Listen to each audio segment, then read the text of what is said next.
بسم اللہ الرحمن الرحیم۔ السلام علیکم۔ علم کی بات چینل دیکھنے والوں کو راؤ قمر رضوان نئی ویڈیو میں خوش آمدید کہتا ہے۔ دوستو، کہا جاتا ہے کہ فرعون نے اپنے وزیر حامان کو محل بنانے کا حکم دیا تو اس نے اینٹوں کو پکانے اور چونا تیار کرنے کا کام فوری طور پر شروع کر دیا، اور ہر وہ چیز جسے عمارت تیار کرنے کے لیے ضروری خیال کیا جاتا ہے اس کا انتظام کیا جانے لگا۔ ساری دنیا کے کاریگروں کو اکٹھا کیا گیا اور کہتے ہیں کہ مزدوروں کے علاوہ صرف کاریگروں کی تعداد ہی 50,000 کے لگ بھگ تھی۔ 7 سال کے عرصے میں یہ محل تعمیر ہوا اور اس کی اونچائی اس قدر بلند تھی کہ جب سے آسمان اور زمین پیدا ہوئے تو اس وقت سے اس کی کوئی مثال نہیں ملتی، اور وہ محل فرعون کی خواہشات کے مطابق تیار کیا گیا تھا۔ لیکن دوستو، آخر کار یہی وہ محل ثابت ہوا کہ جس کے ذریعے فرعون کی قوم پر عذاب نازل کیا گیا۔ اللہ نے ثابت کیا کہ وہ موسیٰ علیہ السلام کو فرعون کے گھر پر رکھتا ہے اور وہیں پرورش کرتا ہے، اور وہ جب اللہ کا نام لیتا ہے تو فرعون کی موت اور اس کے زوال کا وقت شروع ہو جاتا ہے۔ دوستو، آج کی ویڈیو میں فرعون کے محل کے کچھ خفیہ راستوں کے متعلق آپ کو آگاہ کریں گے،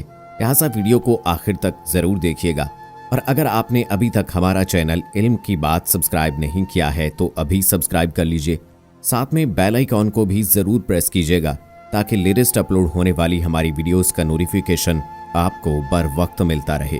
ویڈیو کو لائک کریں، شیئر کریں اپنے دوستوں کے ساتھ، اور کمنٹ باکس میں اپنی رائے کا اظہار ضرور کیجیے گا۔ دوستو، فرعون کے محل کو اس کی خواہش کے مطابق تعمیر کیا گیا، اور جب وہ اس سے فارغ ہوا تو یہ حضرت موسیٰ علیہ السلام پر شاق گزرا، اور آپ کو اس حوالے سے بہت دلی صدمہ پہنچا۔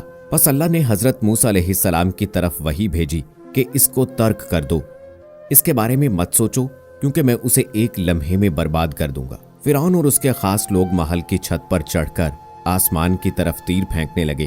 جب وہ تیر واپس آئے تو وہ خون آلودہ تھے۔ یہ دیکھ کر فرعون اور اس کے حواری کہنے لگے کہ ہم نے موسیٰ کے رب کو قتل کر دیا، نعوذ باللہ۔ اللہ نے جبرائیل علیہ السلام کو حکم دیا تو انہوں نے اپنا پر مار کر اس محل کے 3 ٹکڑے کر دیے۔ ان میں سے ایک ٹکڑا سمندر میں گرا، ایک ٹکڑا ہندوستان میں، اور ایک ٹکڑا مغرب میں جا گرا۔ روایات میں یہ بھی آتا ہے کہ ان 2 میں سے ایک ٹکڑا قوم فرعون پر بھی گرا تھا، جن میں سے 10 لاکھ فرعونی لوگ ہلاک ہو گئے تھے۔ اور یہ بھی روایت میں موجود ہے کہ جو لوگ اس محل کو بنانے میں شریک تھے ان میں سے ہر کوئی ڈوب کر یا جل کر یا کسی آفت کا شکار ہو کر مر گیا تھا۔ اللہ نے فرعون کا محل طلوع فجر اور طلوع آفتاب کے درمیانی وقت میں تباہ کر دیا۔ جب فرعون نے یہ دیکھا اور اپنا باطل ہونا اسے معلوم ہوا تو اس نے جناب موسیٰ علیہ السلام کے خلاف جنگ شروع کر دی۔ پھر اللہ نے ان کو معجزوں سے آزمایا، اور ان معجزوں میں عصائے کلیمی، ید بیضا، طوفان، ٹڈی دل، جوئیں اور مینڈک، خون، صورتوں کا بدل جانا اور دنیا کا پھٹ جانا شامل ہے۔ فرعون کے محل کے متعلق یہ آتا ہے کہ فرعون نے خدائی کے دعوے سے پہلے محل بنایا تھا، اور اس نے مرکزی دروازے پر بسم اللہ الرحمن الرحیم لکھوا رکھا تھا۔ جب اس نے خدائی کا دعویٰ کیا اور حضرت موسیٰ علیہ السلام نے اس کو اللہ پر ایمان لانے کی دعوت دی تو فرعون نے انکار کر دیا اور سرکشی کی راہ اختیار کی۔ حضرت موسیٰ علیہ السلام نے اللہ کی بارگاہ میں عرض کی کہ اے اللہ، میں بار بار اسے تیری طرف بلاتا ہوں، لیکن یہ ہر بار برائی سے باز نہیں آتا، مجھے اس میں کوئی بھلائی نظر نہیں آتی۔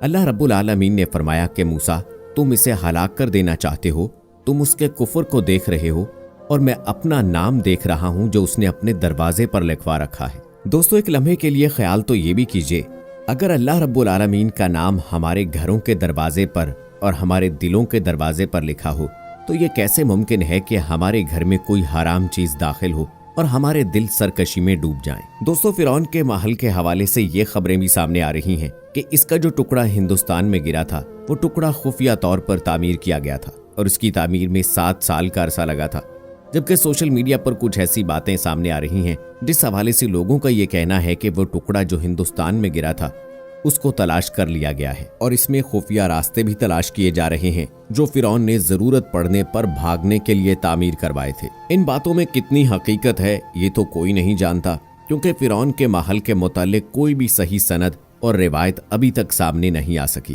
کہ اس کا ٹکڑا ہندوستان میں گرا تھا، وہ کب اور کہاں پر موجود ہے۔ لہٰذا اس سے متعلق آپ کیا سوچتے ہیں، کمنٹس میں ہمیں ضرور آگاہ کیجیے گا، ہم آپ کی رائے کو بہت زیادہ اہمیت دیتے ہیں۔ دوستو، فرعون دراصل مصر کا ایک بادشاہ تھا جو کہ زمین پر اب تک کا سب سے بڑا شیطان ڈکٹیٹر تھا۔ وہ بہت ہی خود غرض اور متکبر انسان تھا،